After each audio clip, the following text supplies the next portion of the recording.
Hi guys, it's Tamara coming back at you with another video. Welcome back to my channel. We're going to talk a little bit today about vicarious trauma. So we've been talking so far about bits and pieces of trauma. When you think of counseling psychology or psychiatry or clinical psychology, I think it's important to understand that each concept has its own little subcategory.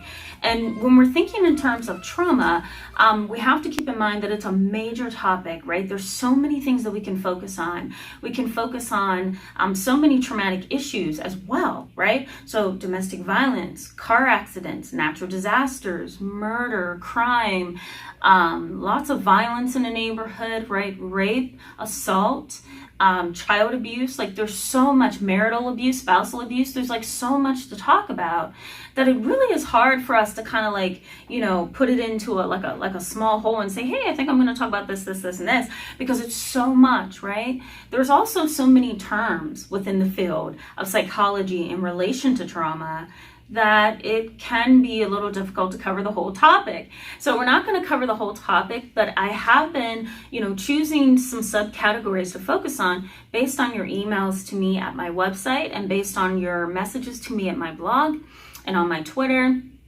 So, my goal in this video is to talk to you about vicarious trauma, okay?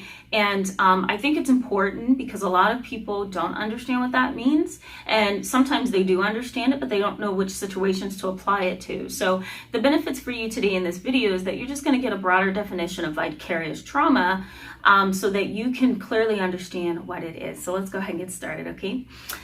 So vicarious trauma, when you think of vicarious, the word vicarious means to experience something by watching it, right? Not directly experiencing it, but by watching someone experience it, or by observing something that disturbs you, right? So let me just post the definition of trauma over here for you so that you'll understand what trauma is. I find that a lot of my clients and even people that I run into, they're not really clear on what trauma is. And sadly, trauma kind of gets a bad rap because some people think, hey, that's traumatizing. And well, that's not so traumatizing. And then people start to like apply their own labels to what trauma is. And so because of that, trauma just becomes like this free-for-all word. Everybody can use it, and I don't want that. So I want to clarify that trauma is any experience that was unexpected, right, impactful, and that you had absolutely no coping skills to cope with, right, or coping skills to use. You were just completely vulnerable, unassuming, and unexpecting of the incident, right? It could be something as small as a car accident to something as major as a hurricane that has traumatized you. But it was something that was unexpected, untimely, and something that really did take its toll on you, and you had absolutely no skills to cope with. And so I'm going to post my video. I'm going to post two down in the comments section for you on acute and chronic traumatic stress. And then the other one is on 5 after effects of trauma. And I'm going to put that in the bottom there for you so that you can go back to those if you haven't seen them. But so the definition of trauma is extraordinarily important to understand because you don't want to label everything trauma. And yet at the same time, you don't want to ignore things and minimize it when it's trauma, right? So vicarious trauma, let me give you a couple examples, all right? So say that your child is 10 years old and he is a scholar in school. He's doing absolutely well. He's talented, he's smart, he's just a wonderful kid, right? He comes from a middle-class family where both parents work, both parents are psychologically and emotionally stable, right? They have their typical problems that families have. There's some opposition and rebellion, right? Boys are boys. But he goes to school and every day at the same time, he's getting bullied. And we're not talking about like being pushed and called a name, right? We're talking about harassment level bullying, okay? So I'm sending him things on social media under different accounts or under different names, threatening to hurt him, beat him up, or assault him when nobody's watching, spreading rumors and ostracizing him. Stalking him online on all of his social media accounts and posting comments on his social media account, right? maybe walking by him in the hallway at school and giving him a dirty look, right? All of those things have both an emotional and psychological effect on the brain and on self-esteem and on one's self-concept.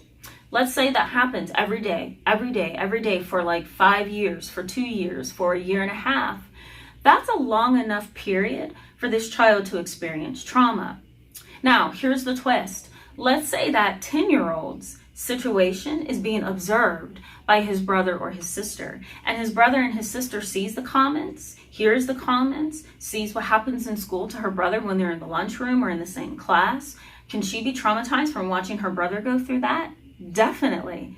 Absolutely. That's vicarious trauma. She's experiencing a physiological, a psychological, and emotional reaction based on what her brother is going through. Another example would be, let's say a car accident where, grandma and grandpa were driving and they looked up and here comes a drunk driver, hits them head on. Grandpa dies, grandma lives, the child in the back seat lives, and the big brother he's living, he's injured though, and he now has an awareness of smells of, let's say, gasoline. Maybe he smells some other kind of oils, like motor oil from under the engine. Maybe he heard glass when the impact hit the family. Maybe his little sister or little brother's crying in the back seat. Maybe the grandparents are just completely unresponsive, right? Those are all traumatic experiences, and they're sensory experience, hearing, smelling, right? Feeling a certain way. Let's say that this brother was injured himself, so he feels some bodily pain. All of these things are traumatic. Now, the vicarious piece of this is that he is very aware. He's not unconscious. He's hurt, but he's not unconscious. He's not deceased, right? So he's hearing things, he's smelling things, he's seeing things. And then at the same time, he's witnessing the impact. His grandmother's in the front seat hurt, his grandpapa's not responding, and his little sister and little brother are crying.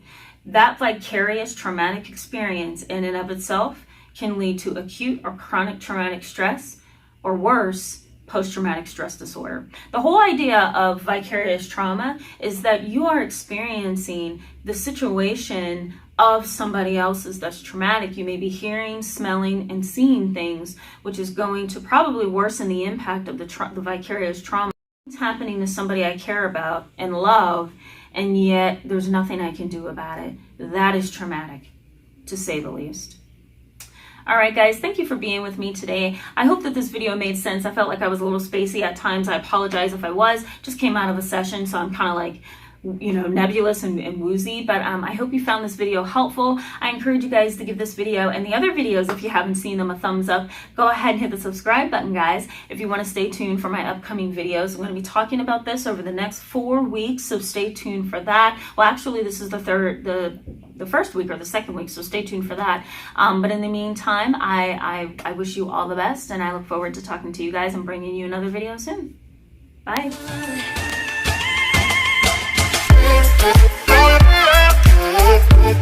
Thank you.